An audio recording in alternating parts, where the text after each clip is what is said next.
మధురాపుర వాసులు ఇక్కడ ఉండేటువంటి ఈ మహాత్ములు ఎవరున్నారో వాళ్ళు నీ ఎదురుగా నిలబడి నిన్ను చూస్తూ ప్రాణాన్ని నీలో ఐక్యం చేసుకున్నటువంటి యోగులు, శత్రుపక్షంలో ఉండి నిరంతరం మీ దర్శనం పొందినటువంటి శత్రువులు కూడా, వాళ్ళను కూడా విడిచిపెట్టాలి.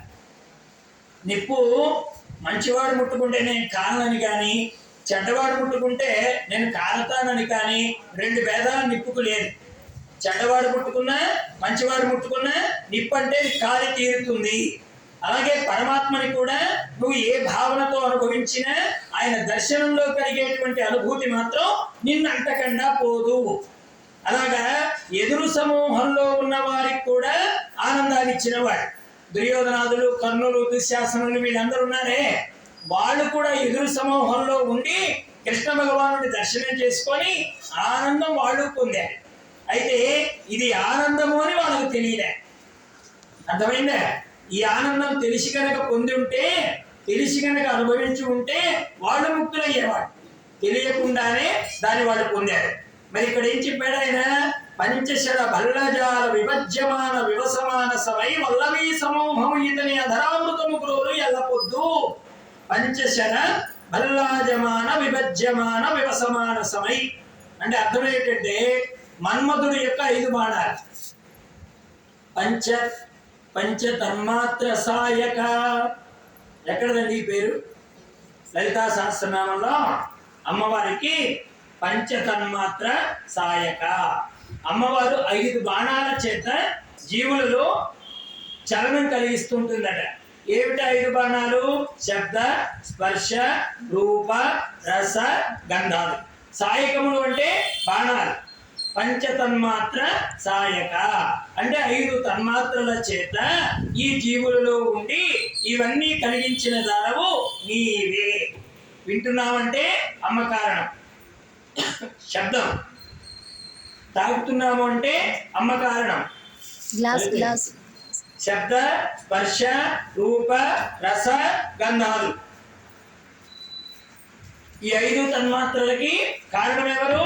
అమ్మే. ఆ అమ్మ ఉంది కాబట్టి మనం దీన్ని అనుభవించగలుగుతున్నాం. అందుకే పంచప్రేతాసనాసీన పంచబ్రహ్మస్వరూపిణి అని అమ్మవారి నామాల్లో వస్తుంది. ఇక్కడ కూడా ఏం చెప్తున్నారు? ఆ మన్మధుడికి మించిన మన్మధుడటండి స్వామివారు. లోకంలో కొద్దిపాటి సౌందర్యం కలిగిన వాడిని మన్మథ పేరుతో పిలుస్తాం. అటువంటి వాడి సౌందర్యానికి కారణమైనటువంటి వాడు భగవంతుడు. అందుకే భగవంతుడి నామం అవుతుందండి సాక్షాత్ మన్మథ మన్మథః. భగవంతుడి యొక్క పేరులో ఈ పేర్లు ఉంది. ఏమిటా పేరు? అయ్యా మాకు మన్మధుడు ఎలా ఉంటాడో తెలియదు, కానీ అటువంటి మన్మధుడికే మన్మధుడమైనటువంటి నీ రూపాన్ని మేము ఇక్కడ చూడగలుగుతున్నాం. ఎదురుగా విగ్రహ రూపంలో చూసినా, అదృష్టంగా ఉండి పరమాత్మతో అనుబంధం కలిగి ఆ రూపంలో ఉండేటువంటి ఆనందాన్ని ఒక్క క్షణం మన మనస్సుతో పొందగలిగిన అటువంటి వైభవాన్ని అనుగ్రహించేవాడు నారాయణుడు అని. ఇతని అధరామృతము గ్రోలు ఎల్లప్రొద్దు. అతని యొక్క పెదవుల యొక్క తీపిని ఆస్వాదిస్తున్నారట. ఇప్పుడు ఈ మాటని చాలా మంది తప్పుగా ఊహించుకుంటారండి. ఇప్పుడు ఈ పెదవి ఉంది కదా, ఈ పెదవులతో ఒక చుంబనం అంటే ఒక ముద్దు పెట్టాలంటే, ఇప్పుడు నాకు 2 పిల్లలు ఉన్నారండి, నా 2 పిల్లలకి ఏకకాలంలో నేను ముద్దు పెట్టగలనా? నా 2 పిల్లలు నాకు ఇష్టమే, పెద్దోడు ఇష్టమే, చిన్నాడు ఇష్టమే. 2 వచ్చి ఒళ్ళో కూర్చున్నారండి, ఏకకాలంలో నేను ముద్దు పెట్టగలనా? మా 2 పిల్లలకి ముందు పెద్దోడికైనా పెట్టాలి, తర్వాత లేకపోతే చిన్నోడికైనా పెట్టాలి. చిన్నోడికి పెట్టామనుకో పెద్దోడు అలుగుతాడు, పెద్దోడికి పెట్టామనుకో చిన్నాడు అలుగుతాడు. ఏకకాలంలో పెట్టగలనా? ఏకకాలంలో పెట్టగలిగిన వాడు భగవంతుడు ఒక్కడే. ఇక్కడే ఈ పదాన్ని మీరు అర్థం చేసుకోవాలి. అధరామృతము అనే పదానికి అర్థం ఏంటంటే, దీనికి మా రామకృష్ణానంద స్వామి వారు చెప్పారు, ఈ రెంటిని గట్లు అంటారటండి. ఈ పెదవులు గట్లు అంటారు. ఇప్పుడు మీ చేలల్లో నీళ్లు ప్రవహిస్తూ ఉంటాయా? నీళ్ళు వస్తూ ఉంటాయా? గట్లు లేకుండా నీరు వెళుతుందా? గట్లు లేకుండా నీరు వెళుతుందా? ఇక్కడ మీరు అధరామృతం అనే పదానికి మీరు భాష్యార్థం తీసుకొని భగవంతుడి పెదాలని ఇవ్వడం ఏమిటండి, భగవంతుడు ముద్దు పెట్టడం ఏమిటండి? అదేవి వల్లవీజన సమూహములకు అన్నాడు, అంటే గోపికలకు, అక్కడ ఉండేటువంటి స్త్రీమూర్తులకు అని అర్థం. ఇప్పుడు మనకు భాష్యార్థం తీసుకుంటే అంటే ఈ ఆడవాళ్ళకు ముద్దు పెట్టడం అటండి కృష్ణుడు చేసింది, ఇదే కదా అర్థం వస్తుంది. కానీ మహాత్ములు ఏం చెప్పారంటే ఇక్కడ ఈ రెండు అంటే గట్లు, ఈ పెదవి పై పదవి కింద పెదవి, వీటి మధ్యన ప్రవహించేటువంటి ఏరే మాట. రెండు పెదవుల్లోంచి బయటకు వచ్చేదే కదండి మాట. మీకు బాగా పెదవులు బిగించి కట్టి మిమ్మల్ని మాట్లాడమంటే మీరు మాట్లాడగలరా? చూద్దాం రండి, 12 దాటిన తర్వాత రండి గదిలోకి. రెండు పెదవులు బిగురుగా కట్టేసి ఇప్పుడు మాట్లాడమంటారు, ఒక గీత శ్లోకం చెప్పమంటారు మిమ్మల్ని. పెద్దగా అడగను. ఆర్ధాయ ప్రతిబోధిత అని ఉదయాన్ని చదువుతున్నాను కదా, ఆ శ్లోకం చెప్పండి అమ్మగారని మీ పెదవులకు ఇలాగా ఈ వస్త్రం మూట కట్టారనుకోండి, మీరు మాట్లాడగలరా? అంటే మాట ఎలా వస్తుంది? రెండు గట్ల మధ్య ప్రవహించేది మాట. ఇప్పుడు అధరామృతం అంటే అర్థం ఏం చేసుకోవాలంటే భగవంతుడి యొక్క వాక్కే అధరామృతం. ఇది గుర్తుపెట్టుకోండి. అధరామృతం అంటే గోపికలకి పెదవులతో ముద్దు పెట్టాడండి కృష్ణయ్య, ఈ పదం కూడా చెప్పాలా శాస్త్రంలో, ఇవి కూడా చెప్పాలా భాగవతంలో అంటే మీరు భాగవతాన్ని ఎలా ఆలోచిస్తే అలా కనబడుతుంది, మీరు ఏ విధంగా ఆలోచిస్తే అలాగే కనబడుతుంది. అందుకని అధరామృతం గ్రోలు ఎల్లపొద్దు. ఇక్కడ ఆడవారు అంటే మీరు స్త్రీ పురుష సమూహంతో చూడకండి. ఆడవాళ్లలోనైనా మగవాళ్లలోనైనా కదలికకు కారణమైన చైతన్యము అది ఆడా కాదు మగ కాదు, పేడివాడు అంతకంటే కాదు, అంతటా ఉన్న పరబ్రహ్మానికి నామ రూప క్రియ గుణము వర్జితమైన వాడే పరబ్రహ్మం అంటే. అది గుర్తుపెట్టుకోవాలి అక్కడ. అందుకని అతని అధరామృతము గ్రోలు ఎల్లప్రొద్దు. తర్వాత చాలా పద్యాలు ఉన్నాయి, అన్ని చెప్పలేండి, అన్ని ఇక్కడ అయిపోతాయి. నీ పాదాబ్జము బ్రహ్మ పూజ్యము కదా, నీ సేవ సంసార సంతాప ధ్వంసినియవు కదా, సకల భద్ర శ్రేణులను ప్రీతితో ఆపాదింతు గదా, ప్రపన్నులకు కాలాదీశ కాలంబు నిర్వ్యాపారంబు గదయ్యా, చాలరు నిన్ను వర్ణింప బ్రహ్మాదులు.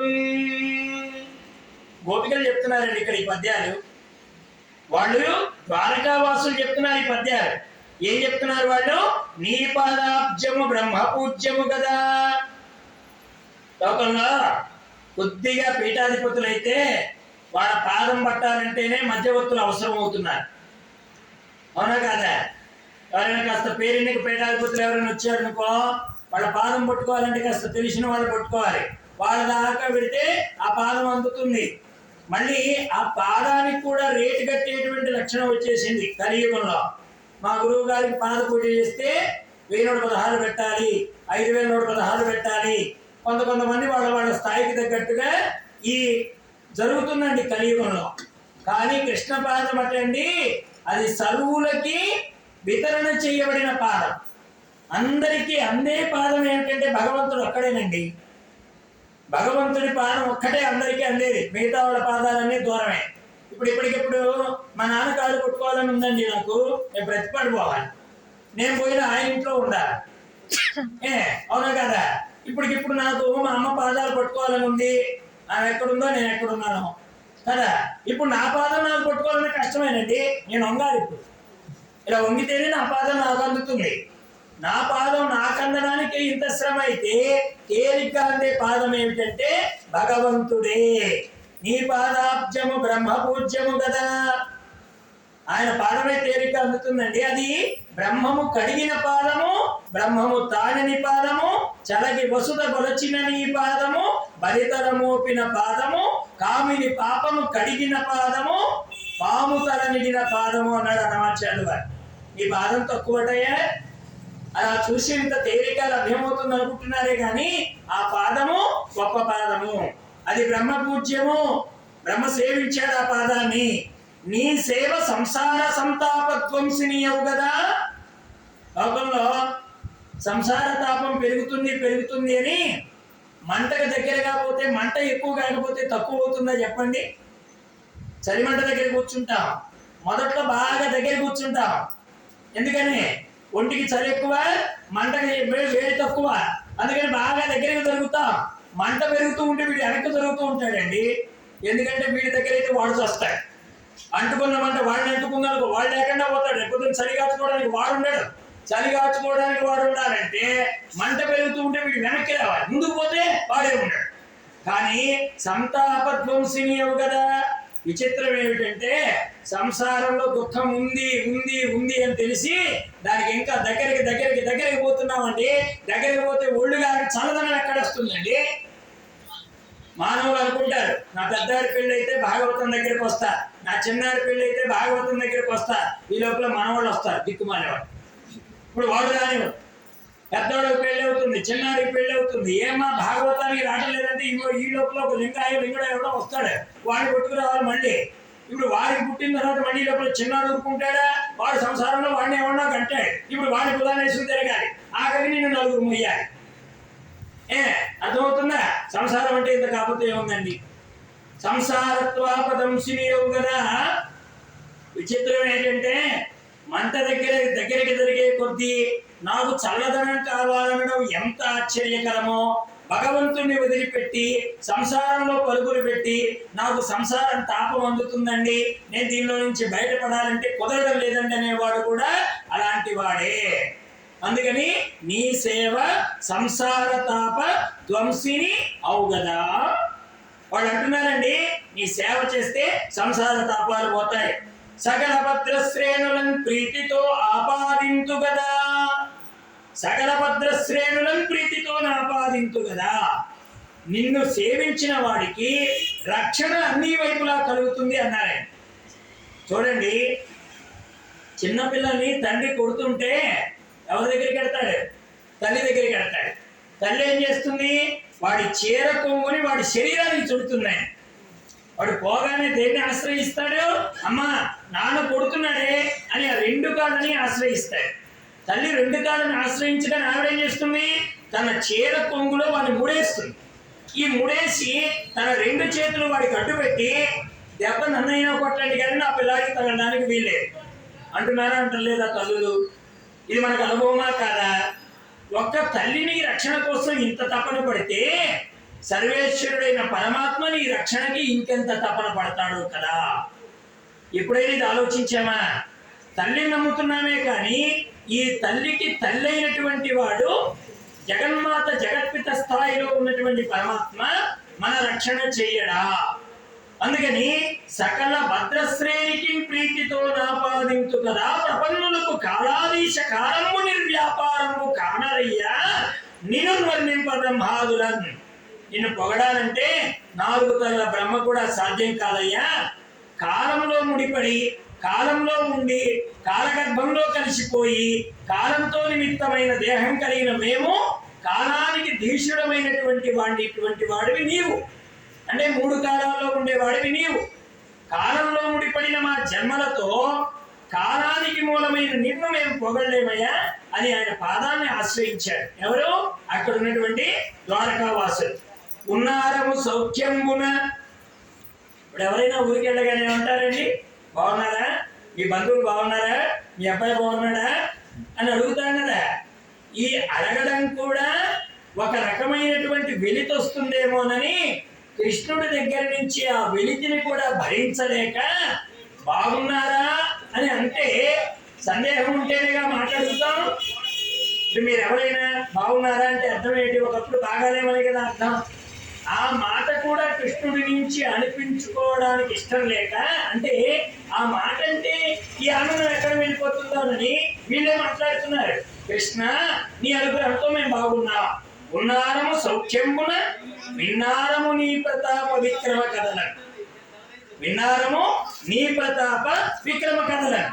మాకు బుద్ధి ఎలా పోతుంది కృష్ణయామం లేకపోతే అంటే నువ్వు గతంలో చేసిన పనులన్నీ తలచుకుంటూ నీ గాథలు తెలుసుకుంటూ మేము చక్కగా కాలం నడిపిస్తున్నా. మన్నారము ధనికులమై. ఇక్కడ ధనము అంటే వాక్యార్థం కాదండి. ధనము అంటే ఆనందము. అసలు ధనం అంటేనే ఆనందం. లోకంలో ధనం అనే పదానికి అర్థం ఆనందమే. మనం ఏం చేస్తున్నామంటే ధనం అంటే దీంతోనే లెక్కేస్తున్నాం. వాళ్ళు ఎంత సంపాదించారు, వాళ్ళ అబ్బాయికి ఎంత వస్తుంది, వాళ్ళ మనవడికి ఎంత వస్తుంది, దీంతోనే లెక్కిస్తున్నాం. ఇన్ని అడిగిన మనం మీరు ఆనందంగా ఉన్నారా అని అడిగామనుకోండి.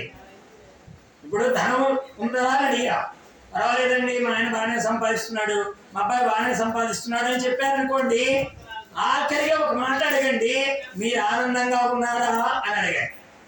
ఏం ఆనందం అమ్మా, లేనప్పుడేమో లేకపోతే లేదు, ఇప్పుడు తిందామంటే భోగాలతో తినడానికి వీలు లేకుండా పోయింది అంటున్నారా, అంటం లేదా?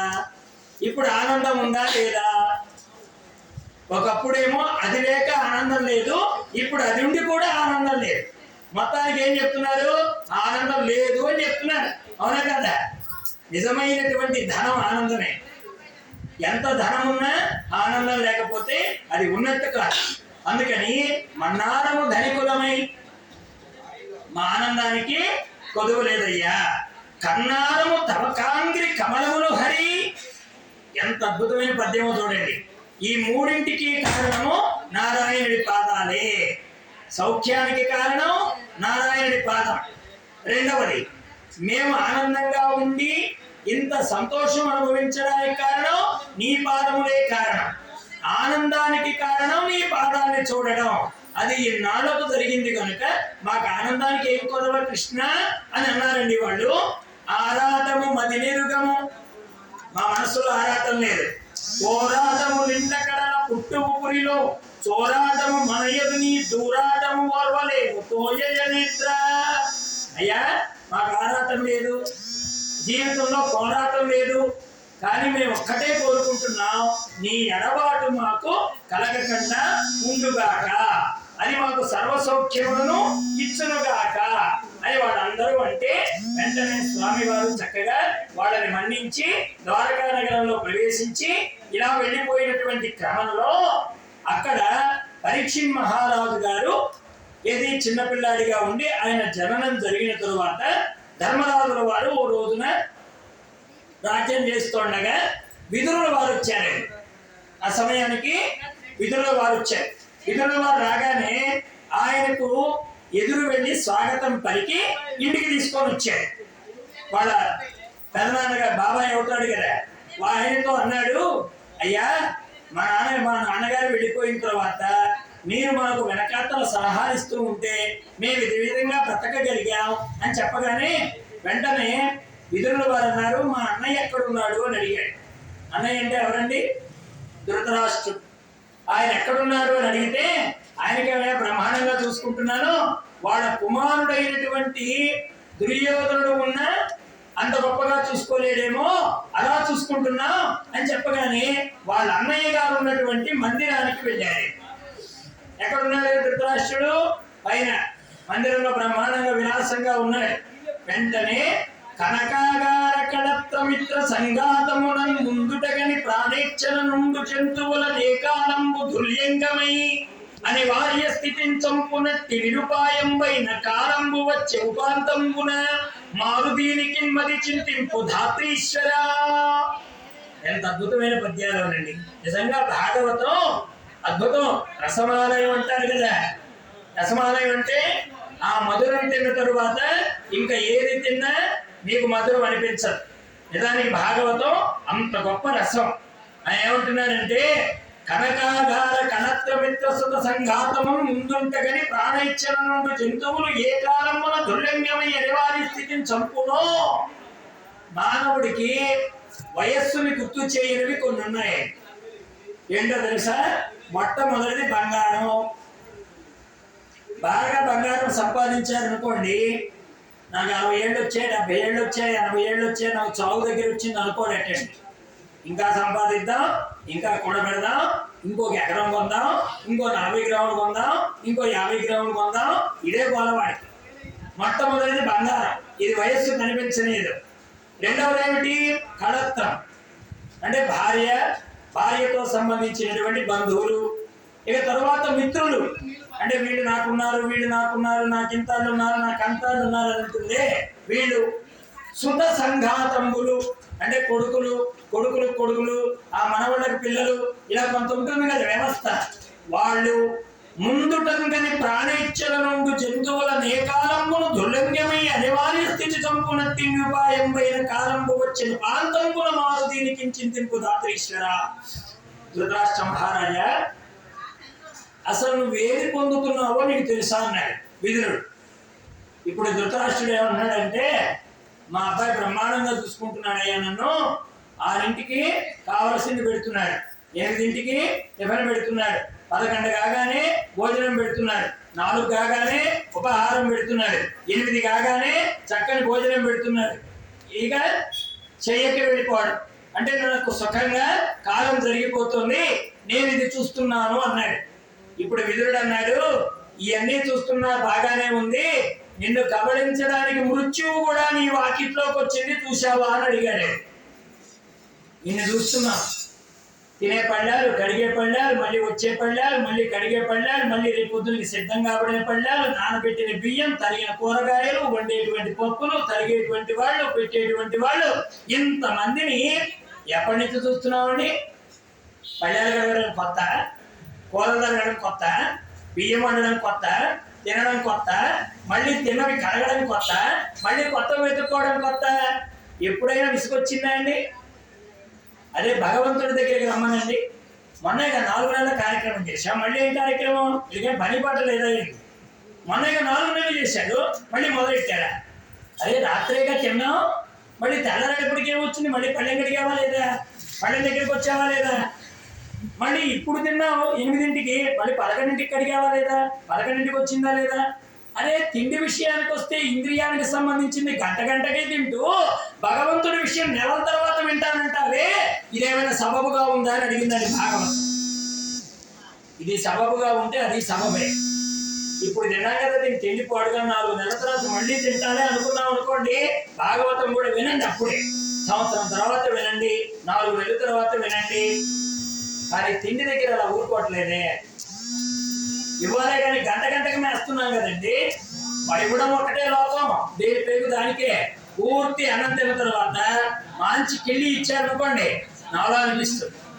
మళ్ళీ ఇష్టమైన తీపి ఏదో స్వీట్ వచ్చింది అనుకోండి, అబ్బా ఇది కూడా ఉందా, ఇందాక అన్నం తినేటప్పుడు చెప్పలేదే ఇది కూడా ఉందని, పర్వాలేదులే ఎట్లా ఒకట్లో ఖాళీ చేసుకుంటాం మూల. ఒక అబ్బాయి ఒక ఆయన ఉండేవాడండి ఆశ్రమాల్లో. బాగా తిన్న తర్వాత మంచి పరమాణం తీసుకొస్తే, ఏమైనా తింటావా అని అడిగాడు గురువు గారు. వద్దు గురువు గారు, ఇలా వేలు పెట్టినా కానీ అందేస్తుంది, ఏం వద్దనేవాడు. ఒరే ఒక 2 గ్లాసులు పరమాణం ఉందో తాగుతావా అన్నాడు. పరమాణమ గురువు గారు, నువ్వు అడిగావు గనక, వద్దంటే బాగుండదు గనక తీసుకురండి. నువ్వు అడిగావు గనక వద్దంటే బాగుండదు కనుక తీసుకురండి. గురువు గారు అన్నారు, ఒరే ఇలా వేలు పెట్టినా అందుతుందన్నావు కదా, ఈ పరమాణం ఎక్కడ పోస్తావు అన్నారట. గురువుగారు మీకు తెలియదేమో, ఇంతకుముందు నిండింది అన్నం సంచి అండి, ఈ పక్క పరమాణం సంచి ఖాళీగా ఉంది, మర్చిపోయాను. ఇప్పుడు అది ఇచ్చావు కదా, తీసుకెళ్ళి అలా పోస్తాను అన్నాడు వాడు. చూసారా ఎన్ని తెలివితేటలు ఉన్నాయో? ప్రపంచంలో బ్రతకడానికి ఉన్నాయి, మనల్ని మనం ఉద్ధరించుకోవడానికి మాత్రం మన తెలివి పనికి రావట్లే. ప్రపంచంలో బ్రతకడానికి తెలివి సరిపోతుంది, కానీ మనం బ్రతకడానికి మన తెలివి పనికి రావట్లే, మనలో ప్రయాణానికి పనికి రావడంలే. అందుకనే అన్నాడు ఆయన, నాయన ఇదిగో చూడు, కాలం అనేటువంటిది ఒకటి ఉంది, నిరుపాయం పైన కాలంబు వచ్చే ఉపాంతంబున మారు దీనికి చింతింపు ధాత్రీశ్వర. ఓ ధృతరాష్ట్ర మహారాజా, కాలం పొంచిందయ్యా, దీని నుంచి తప్పించుకోవడానికి ఏదైనా ఉపాయం ఆలోచించావా అన్నాడు. ఆలోచించడానికి నాకు అవసరమేంది? మృత్యువు ఇప్పుడే వస్తుందని నువ్వు ఎలా చెప్తావు? మనం చాలా తెలివైన వాళ్ళం అండి. వేదాంతం ఎంత బాగా వింటామో ప్రపంచంలో ప్రశ్న అంత బాగా వేస్తాం. ఎందుకంటే మనందరం ధృతరాష్ట్ర వారసులం కదా, అందుకని వాడిలాగే మనకు కూడా గుర్తుపెచ్చు. వాడన్నాడు, నాకు ఇప్పుడే వస్తుందా, నువ్వేదో మృత్యు వాకిట్లో ఉన్నట్టు చెప్పావే, బయట కుక్క ఉంది జాగ్రత్త అన్నట్టుగా బయట మృత్యు ఉంది జాగ్రత్త అంటున్నావే, మృత్యు అంత దగ్గరగా వచ్చిందని నీకెలా తెలుసు అన్నాడండి. దానికి చెప్పాడు విదురుడు, పుట్టంధుడవు, పెద్దవాడవు, మహాభోగంబులాలేవు, నీ పట్టెల్లం చెడిపోయే దుస్సహ జనాభారంబు పైగప్పే, నీ చుట్టాలను పోయిరి ఆలు మగలన్ శోకంబునన్ మగ్నులై కట్టా దాయల పంచనుండదగునే కౌరవ్య వంశాగ్రణి. నేను అంటున్నాడు, పుట్టందుడవు, ఒరే పుట్టుకతోనే కళ్ళు లేవు, ఇదొక లోకం. లోకంలో సర్వేంద్రియాణం నయనం ప్రధానం అన్నారండి. ఇప్పుడు మనకి చూపు విలువ ఎప్పుడు తెలుస్తుంది? ఒక అంధుడి దగ్గరికి వెళ్ళి సూర్యుడు రాలేదండి అంటే వాడు ఏమంటాడంటే, ఆయన వచ్చినా రాకపోయినా నాకు పోయేదే ఉంది, అసలు పుట్టుకతోనే కళ్ళు లేవు, నాకు వాడు వచ్చినా వచ్చేది లేదు, వాడు పోయినా పోయేది లేదు. మాకు సూరదాస్ గారిని ఒక ఆయన ఉండేవారు కారంచేడు ఆశ్రమంలో. నేను చిన్నపిల్లాడిగా ఉన్నప్పుడు, అది 17-18 సంవత్సరాలు ఉంటాయి. ఆ సమయంలో అక్కడ ఉపన్యాసం చెప్పడానికి వెళ్ళా కారంచేడులో. సూరదాస్ గారు ఉన్నారు. సాయంకాలం భోజనం పెడుతున్నారు. సూరదాస్ గారు, నేను, ప్రణవానంద స్వామి వారు కూర్చొని ఉన్నాం. ఆ సమయంలో కరెంటు పోయిందండి. అన్నం పెట్టే అమ్మగారి పేరు లక్ష్మమ్మ గారు. ఆ అమ్మగారు అన్నారు, కరెంటు పోయింది గురువు గారు, తినకండి అన్నారండి. దీపం లేనప్పుడు అన్నం తినకూడదు అంటారు పెద్దళ్ళు. అందులో మగాళ్ళు భోజనం చేసేటప్పుడు ఒకవేళ కరెంటు దీపం పోతే అక్కడ ఉన్నవాళ్ళు దీపం వెలిగించేంత వరకు ఆగమంటారండి. అవునా? అంతేనా? అంతేనా కదా? చెప్పండి. ఎవరింటోనైనా అంతేనా? ఆశ్రమంలో కూడా అంతే. కాబట్టి తినకండి అంటే సూరదాస్ గారు అన్నారు, ఆ కరెంటు ఉంటేనేమి ఊరితేనేమి నాకేమైనా కనపడుతుందా? నాకు పుట్టుకతో కళ్ళు లేదు కనుక వస్తే పోతే మీకు కాని బాధ నాకు లేదన్నాడు. ఎందుకని? మా కళ్ళు ఉన్నాయి కదా చచ్చి, మా కళ్ళు ఉన్నాయి కనుక కరెంట్ వచ్చింది పోయింది తెలుస్తుంది. ఆ మహానుభావుడికి కళ్ళు లేదు, పుట్టుకతోనే అందుడు ఆయన సూరదాస్ గారని. ఆయన హార్మోనియం మీద రామరామని చెప్పేవాడే. విడిపోయాడు ఆయన కూడా. ముక్తినోత్తరపాడులో ఉండేవాడు ఒంగోలు దగ్గర. ఒక ఆచార్య గారి ఇంట్లో ఉన్నాడు ఆయన. అయితే ఎంత గుర్తుంటేనండి, ఒక్కసారి మెట్లెక్కి దిగాడంటే మళ్ళీ ఆయనతో మెట్లెక్కి దిగాలంటే కళ్ళున్న మనకు కూడా అంత స్పీడ్ రాదండి. అంత స్పీడ్ దిగేవాడు ఆయన. అడుగుల్లో గోడ ఎక్కడ వస్తుందో చెప్పేవాడు. ఇప్పుడు ఇక్కడి నుంచి ఒకసారి లోపలికి తెచ్చి కుర్చీలో కూర్చోబెట్టామంటే మళ్ళీ మనం అవసరం లేకుండా అక్కడి నుంచి బయటకు వచ్చి బాత్రూంలోకి వెళ్ళి మళ్ళీ వచ్చి అక్కడ కూర్చుంటాడు. అంటే అంత జ్ఞాపక శక్తి ఆయన సూరదాస్ గారు. ఆయన అన్నాడు, ఉంటే పోతే మీకు కానీ నాకేం బాధ, నాకు అసలు కళ్ళే పుట్టుతో వచ్చేది పోయేది మీకురా, నాకు వచ్చేది లేదు పోయేది లేదు అన్నాడు ఆయన. నిజంగా మహానుభావుడు. వైరాగ్యం మన దగ్గర నేర్చుకోవాలి. పుట్టందుడవు, పెద్దవాడవు, వయసు అయిపోతుంది, గుర్తు లేదేమో, నీకు మనవడు వచ్చాడు, నీ మనవడికి కొడుకు వచ్చాడు, ఇప్పుడు వాడు రాజ్య పరిపాలన చేయగలుగుతున్నాడు. అంతే కదండి. పాండురాజులు, ధృతరాష్ట్రుడు అన్నదమ్ములు. అర్జునుడు ఏమవుతాడు? ధృతరాష్ట్రుడికి కొడుకు అవుతాడు. అర్జునుడు కొడుకు అభిమన్యుడు ఏమవుతాడు? మనవడు అవుతాడు. అభిమన్యుడు కుమారుడు పరీక్షిత్ ఏమవుతాడు? ముది మనవుడు అవుతాడు. ఇప్పుడు ముది మనవుడు కూడా పుట్టాడు. ముది మనవుడు పుట్టినా నేను చావను అనుకుంటున్నాడండి ఈ పుట్టివాడు. అది పెద్ద విచిత్రం. ముది మనవుడు కూడా పుట్టాడు. ఒక్కొక్కళ్ళు ఇంట్లో పుడుతున్నారంటే మనం శ్మశానానికి వెళ్ళే రోజు దగ్గర అవుతుంది అర్థం. ఈ పాడు మనిషి అనుకుంటాడే మా ముది మనవుడు పుట్టిందాకా నేనున్నా, నేనెంత అదృష్టవంతున్నో అనుకుంటాడు. వాడు పుడుతున్నారంటే నీ వయస్సు పెరుగుతున్నా అర్థం చేసుకోవాలండి. అప్పుడైనా వయస్సు కాస్త గుర్తు పెట్టుకోవాలి. అందుకని పెద్దవాడవు, మహాభోగము రాలేవు. ఇంకేం అనుభవిస్తారు ఆయన? వయస్సు పెరిగే కొద్దీ జీర్ణశక్తి తరిగిపోతుంది, ఆశ ఎక్కువగా ఉంటుంది, ఆకలి తక్కువగా ఉంటుంది. వృద్ధాప్యంలో వచ్చేటువంటి లోపం ఏంటంటే ఆశ ఎక్కువ, ఆకలి తక్కువ. 4 గారెలు పెట్టమంటారండి, ఒక్క గారె తినేటప్పటికి పొట్ట నిండిపోతుంది. ఏమైనా 4 పెట్టించుకున్నామంటే ఆ పెద్ద ఆయన అంటాడు, తిందామని ఆశ ఉందే కానీ లోపల వాడు పట్టడం లేదంటాడు. అంటే ఇక్కడ స్వామి ఇన్స్ట్రక్షన్స్ ఇస్తున్నాడు. ఒరే నాయన, నీ బ్రతుకు ఒక్క గారెలోకి వచ్చింది, ఇంతకుముందు 40 దాకా తాగించావు, మండలం గారె అడ్డం లేకుండా మేత మేసిన వాడివి, ఈరోజు ఒక్క గారెకి అల్లాడుతున్నావు, శ్మశానానికి దగ్గర అవుతున్నావు, జాగ్రత్త అంటున్నాడు. మండలం అంటే 40 గారెలు. 40 గారెలు అద్భుతంగా తిన్నాడు. 40 కాస్త నక్షత్రమాలలోకి వచ్చాడు. నక్షత్రమాల అంటే 27 గారెలు. 40 కాస్త 27 అయింది. 27 కాస్త సప్తాహం అయింది అంటే 7 గారెలు. తర్వాత పంచభూతాల్లోకి వచ్చాడు 5, త్రిగుణాల్లోకి వచ్చాడు 3. ఇప్పుడు ఏకో నారాయణ ఒక్కడ తినేటప్పుడు పొట్ట నిండిపోతుంది. కానీ ఆశ ఎలా ఉంటుందంటే చిన్నప్పుడు 40 తిన్నాను, కనీసం 4 అయినా తినకపోతే బాగుంటుందేమో 4 పెట్టి అంటే వీటిలో ఒకటి తినేటప్పటికి వీడి పొట్ట ఊరుకొస్తుంది. అంటే ఆశ ఉంటుందే కానీ ఆకలి ఉండదు. అది వృద్ధాప్యం. అదే చెప్తున్నాడు అక్కడ, నాయన మహాభోగములా లేవు, నీ పట్టెలను చెడిపోయే. ఈ కొడుకులందరూ చచ్చిపోయారు. దుస్సహ జరాభారంబు పైగప్పే, నీకు ముసల్తనం వచ్చేసింది, నీ చుట్టాలను పోయిరి, నీకు తెలిసిన వాళ్ళందరూ వెళ్ళిపోయారు. మంచంలో ఉండి ఈ ముసలాడు ఏమంటాడంటే, నా కోసం వచ్చేవాడే ఆయన రాలేదేమని అడుగుతాడు. ఇప్పుడు కొడుకు అంటాడు, ఆయన చచ్చిపోయి 3 రోజులు అయింది, తర్వాత నువ్వేనేమో. వాడు ఆ మాట అనకపోయినా వీడికి భయం, వీళ్ళ ఇంట్లో వాళ్ళు చెప్పరు. ఎందుకని? వాడు చచ్చిపోయాడని తెలిస్తే వీడు తీరేసుకొని ఇప్పుడే చేస్తాడు. అందుకని వీడు చెప్పరు. కానీ వాడికి ఎప్పుడో గుర్తొస్తాడు ఈ కనపోటు వేసుకొని వచ్చే ముసలివాడు. ఒరే, నా కోసం రోజు వచ్చేవాడే 3 రోజుల నుంచి రావట్లేదే అని అడుగుతాడు. వాడు చచ్చాడని చెప్తే పుట్టుకుని ఇప్పుడే పోతాడు. అంటే నేనన్నమాట ఉంది తర్వాత ఇంట్లో. అందుకని ఇంట్లో వాళ్ళు అంటారు, ఆయన ఏదో కొడుకింటికి పోయాడంటలే, ఇప్పుడు ఆ విషయం నీకెందుకో, కొడుకో కొడుకింటికి పోయాడా, మళ్ళీ ఏ 4-5 రోజుల తర్వాత గుర్తొస్తాడు. ఈ లోపల ఏ నోటి తుత్తరగాడో వచ్చి, నీకు విషయం తెలుసా, నీ దగ్గర కథ పట్టేసుకొని వస్తాడే, ఆయన పోయాడు. వీడు అడుగుతాడు, ఎన్ని రోజులైంది? నిన్ననే దినం కూడా 12 రోజులు అయిపోయిందా? నిన్న మా కొడుకుని అడిగితే వాడు పెద్ద అబ్బాయి దగ్గరికి పోయానని చెప్పాడే అంటాడు వీడి దగ్గర తీసి. అంటే తర్వాత లైన్లో ఉన్నవాడు వీడే. అది జరిగిన 3 రోజులు వీడు వస్తాడు. మృత్యు అనేది అంత భయం, మృత్యు అనేటువంటిది అలా ఉంటుంది.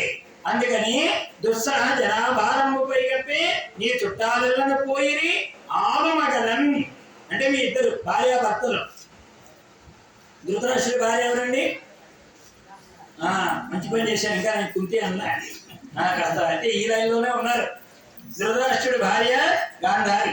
కాబట్టి ఆవిడను ఇద్దరు శోకంబునన్మగ్నులై 9 కొడుకులు పోయి ఏడుస్తుండి, కట్టా గురే ఎంత పని జరుగుతోంది, దాయల పంచముండదగునే కౌరవ్య వంశాగ్రణి. ఈ దాయాదుల పంచం ఉండటం ఉంటున్నావే, ఇది ఎంత నీతి మాలిన పని. ఎందుకంటే పెట్టి తిరిగి చిచ్చు గృహమున, ఎప్పుడైనా బ్రతికున్నప్పుడు నా తమ్ముడు కొడుకులు బాగుంటే ఆనందిద్దామనేటువంటి ఆలోచన నీ బుద్ధిలో ఎప్పుడైనా వచ్చిందా బుద్ధివాడా అని అడిగాడు విదురుడు. ఏమంటున్నాడు? పెట్టి తిరిగి చిచ్చు గృహమున, వాళ్ళని తీసుకెళ్ళి లక్క ఇంట్లో పెట్టి తగలబెట్టాలని చూశారు. పట్టి తిరిగి తదీయ భార్యని, వాళ్ళ భార్య అయినటువంటి ద్రౌపది మాతని నిండు సభలోకి ఈడ్చుకొని వచ్చారు. అడవులకు కొట్టి తిరిగి 12 ఏళ్ళు అరణ్యవాసానికి వెళ్ళిపోయారు. వారు మనపగా, అంటే ఈ రోజున వాడు పెట్టే ముద్ద తినాల్సి వచ్చిందిరా, నువ్వు బాగా బ్రతికున్న రోజుల్లో ఎప్పుడైనా వాడికింత అన్నం పెట్టావా అని అడిగాడండి. ఆస్తులు ఇచ్చావా అని అడగల. తమ్ముడు చచ్చిపోయాడు, రాజ్యం తమ్ముడిది, వైభవం తమ్ముడిది. తమ్ముడు కూర్చోమంటే సింహాసనంలో కూర్చున్నాడు. తమ్ముడు అడవుల్లో వెళ్ళిపోయాడు. తమ్ముడి కొడుకులు వచ్చి దీనులై నిలబడ్డారు. మా తండ్రి పోయాడు పెదనాన్న అని బోర్ను ఏడుస్తుంటే, వాళ్ళకు న్యాయం చేయవలసినటువంటి పెదనాన్నవై ఉండి వాళ్ళకి ఇవ్వాల్సిన భాగం ఇవ్వక, వాళ్ళేదో కాస్త సంపాదించుకొని పెళ్లి చేసుకుంటే ఆ అమ్మాయిని నీ కొడుకుల చేత అవమానం పొందుతుంటే విని కూడా మెదలకుండా ఉన్న దుర్మార్గుడు నువ్వు అన్నాడండి విదురుడు. ఇది మనం గుర్తుపెట్టుకోవాలి. మనం ఒకరి దగ్గరికి వెళ్ళి వాళ్ళ మన్నన పొందాలంటే కనీసం వాళ్ళు మంచిని మనం కోరుకోవాలండి.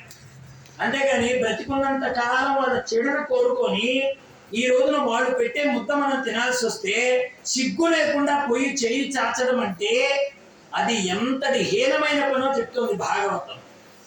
పెట్టి తిరిగి చిచ్చుగృహమున పట్టి తిరిగి తదీయ భార్యని అడవులకు గుట్టి తిరిగి వారిని మునపక నెట్టన భరింపవలే ఈ ప్రాణులు, ఎట్లా భరిస్తావు అని అంటూ ఉంటే వెంటనే వాళ్ళకి జ్ఞానోదయం కలిగింది. అందుకనే మంచి మనిషికి ఒక మాట, మంచి గుడ్డకి ఒక దెబ్బ.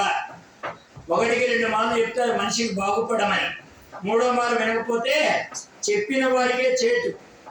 అలాంటి వాడికి చెప్పకూడదు. మా గురువు గారు ఒక మాట చెప్పేవారు, ఒక కోతి ఒక పక్షి 2 ఉన్నాయి అడవిలో.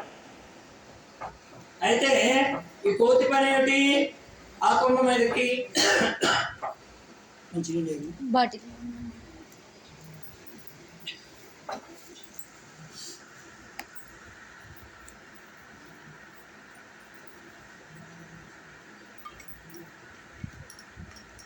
గ్లాస్ లేదు. కోతి పని ఏమిటంటే ఆ గోడ మీదకి ఈ గోడ మీదకి తిరగడమే. అయితే ఈ పక్షి ఓ రోజున ఈ పని పాట లేని కోతిని చూసి మంచి చెప్పాలనుకుంది ఆ పక్షి. ఓ రోజున పిలిచి, కోతి బావా, ఆ కొమ్మ మీదకి ఈ కొమ్మ మీదకి ఏం తిరుగుతావు? రాబోయేది వర్షాకాలం. ఈ వర్షాకాలంలో నువ్వు తడిస్తే ఉండడం చాలా కష్టం. అందుకని ఒక ఇల్లు కట్టుకోమని. ఎవరు? పక్షి రోజు చెప్పేది.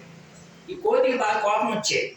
ఈ దిక్కుమాల పక్షికి ఎందుకు నేను ఇల్లు కట్టుకోకపోతే? నేనైనా దీని ఇంటికి పోతున్నానా? దీని సొమ్ము కావాలనుకున్నానా? నేనేదో ఆ కొమ్మ మీదకి ఈ కొమ్మ మీదకి ఎగిరి నా బతుకు నేను బతుకుతుంటే నన్ను ఇల్లు కట్టుకోమంటది ఈ పక్షి. నీకే బుద్ధి లేదా అని అనుకునేదండి. ఓ రోజున